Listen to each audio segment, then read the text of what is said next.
avoid your blog. You can disregard me if you please, but don't ignore your... Ad hominem.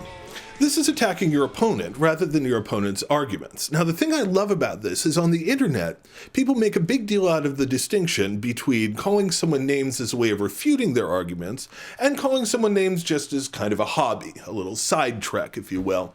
So, for instance, saying, you provide oral pleasure to nutria, thus you're wrong, is bad. That's a fallacy. But saying, you provide oral pleasure to nutria and you're wrong, is okie kosher. These are the sort of careful distinctions that keep internet arguments burning like an Olympic torch that never leaves the house. B. Straw man fallacy. Now, this is when an opponent attacks an argument that's not the argument you're actually making. So anytime your opponent says anything, because if they were responding to the argument you're actually making, they'd be agreeing with you. So for instance, you might say Emily Dickinson was this guy in Palos Verdes who sold bicycle parts. And your opponent might say, no, actually, Emily Dickinson was a woman poet from New England. And you can say, straw man, I'm not talking about women from New England. I'm talking about Emily Dickinson. This can be used with any argument as long as you're stupid enough. D+. Begging the question.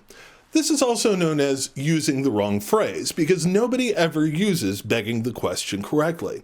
You can use this to your advantage, because when you use the phrase, nobody can contradict you. So they say, inhaling mud is bad for your health. That's begging the question. The moon is very far away. That's begging the question. You'll just keep repeating the same thing over and over again. Begging the question.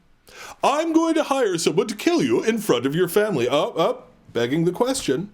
The only possible defense against this is to say that when you say begging the question, that itself is begging the question. And then you and your opponent can kind of go back and forth like that, and eventually the sun explodes.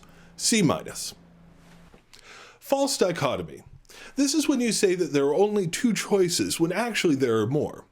For instance, you might say that someone is either alive or they're dead, ignoring the fact that they might be Dracula. Or you might say that if someone's not a Democrat, then they must be some sort of Republican, ignoring the very real possibility that they could be Dracula. The most common usage of this fallacy is in the phrase, you're either with us or against us, Dracula. Dracula's against you. B-.